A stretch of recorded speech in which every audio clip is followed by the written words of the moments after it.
million years ago. A few years ago, when I was doing my research for the first book, I went to the Royal Tyrrell Museum of Paleontology in Drumheller, Alberta. It's the at that time, at least, it was the biggest dinosaur museum in the world.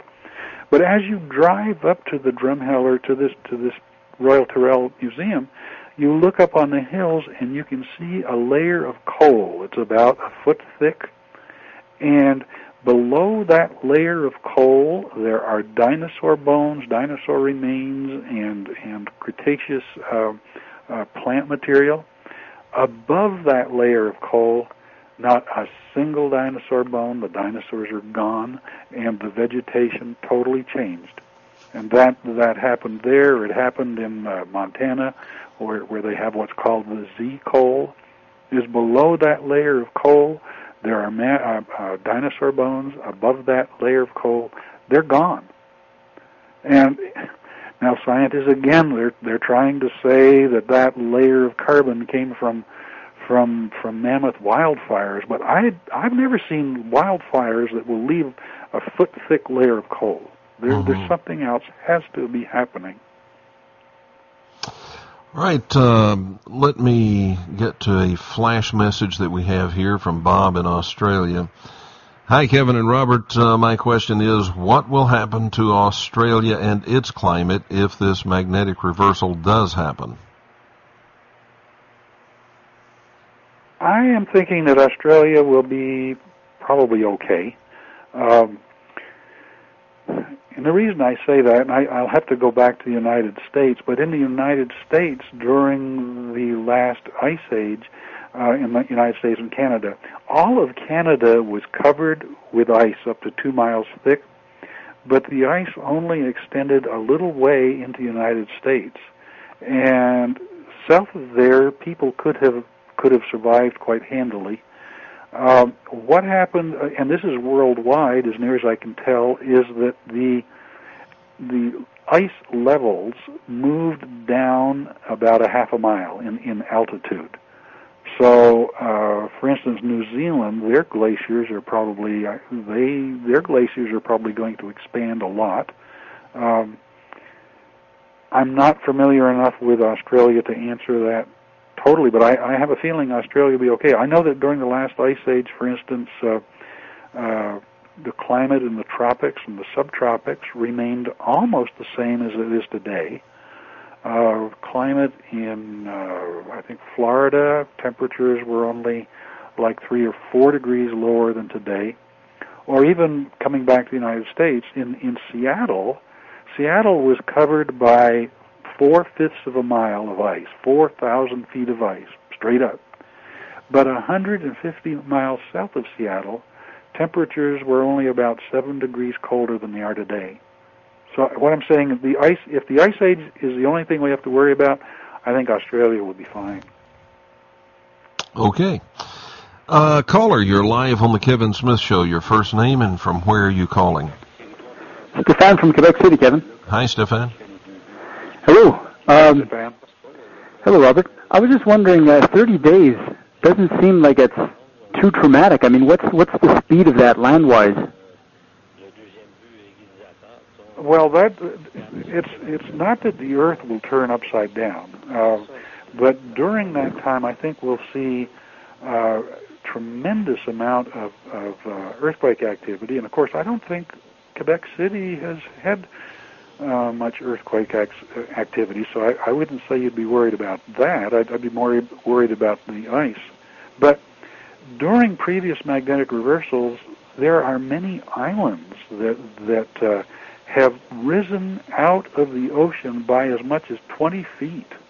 It's amazing. There are some scientists back in the 70s that did a study on Barbados and a few other islands, and when you fly into these areas, you can look at them and you can see terraces. They're terraces, and when they dated those terraces, they found that they corresponded with this precession of the equinoxes, meaning that there are giant earthquakes. So I would expect earthquake activity during those 30 days to be horrendous, and I would expect volcanic activity to be horrendous. What would you recommend to be the best course of survival? I guess going underground would be best, eh?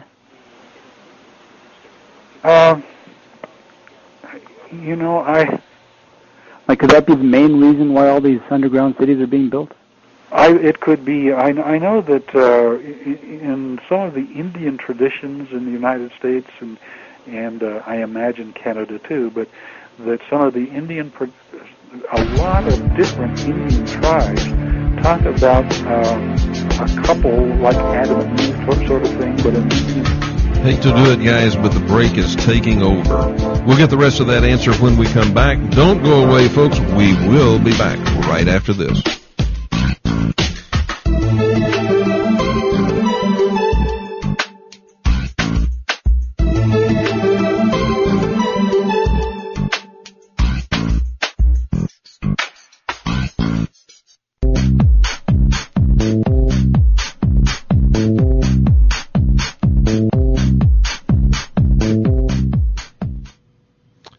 And welcome back to the Kevin Smith Show. And my guest this evening, Robert Felix. Robert, when we went away, you were about to say some of the Native American traditions had something to say about all this. Yes, there's several stories in the Native American cultures and various tribes, but I was just trying to look it up during the break, and I didn't find it yet. But one of the ones talks about, and this goes along with what Stephen was talking about, is that that this couple dug a deep hole in the ground and pulled sticks and things over the top of them to protect themselves from the fire in the sky, and that when then came giant floods that put out the fire, and that they were able to come out and, much like Adam and Eve, start up the new Indian tribe. And similar type stories are you hear those with quite a few Indian tribes. So something was going on, and absolutely, yes, is that people did survive, or we wouldn't know about it. All right, let's go back to the telephone. Or be here. Back to the telephone. Caller, you're live on the Kevin Smith Show. Your first name and from where are you calling? Mike, this is Ryan in Washington. Yeah, Ryan. Good show tonight. Thank you. Hi, Ryan. Mr. Felix, I live up in Washington, and we live right next to a big a pond up here that's apparently probably melted ice from when you were discussing earlier about the ice that used to be up here. I live on the west side of the state, but do you think in the event of this sort of catastrophe that going across the mountains to possibly eastern Washington would be a safe place to go to, or do you think that would be a safe bet to avoid any kind of mass flooding or something? Well, of course, on the west side, you had the now this is not going to happen this time, but 11,500 years ago, when the glaciers melted, you had that giant flood going down the Columbia River, where the Columbia River was running 50 miles wide.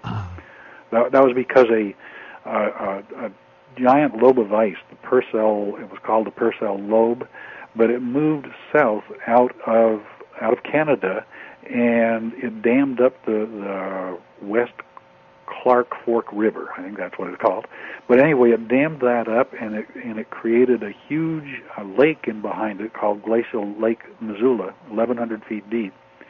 And when that lake got to be 1,100 foot deep, it was put so much pressure on the bottom that it blew out the dam, and this huge flood tore down the Columbia and created the pothole lakes. I think that's what they're called in western Washington. I personally think it would be safer on the eastern side, mainly because I think that most of the volcanoes will be going off, and because of the way the world rotates, most of that ash is going to be going your way, I would think. But if I were moving east of the mountains, I'd want to go east of Olympia because during the last ice age, the ice extended as far south as Olympia. One last question. Yes. Hello? Oh. Is it documented for sure that the equinox alignment is directly going to happen directly on that day, or do you think it could be off, or is that day the day where... What day are you referring to, Ryan? Well, December 21st, 2012. Is it going to happen exactly on that date, or is it like off? Because some people say the calendar. So I'll just take it off the air. I don't trust that date at all, but that's just my personal opinion. I think that date could be off by, and I could be off by 100 years or whatever. I fear that it's going to happen in my lifetime, but I could be off. But no, I don't trust that date at all. But that's my personal opinion. One thing I want to clarify.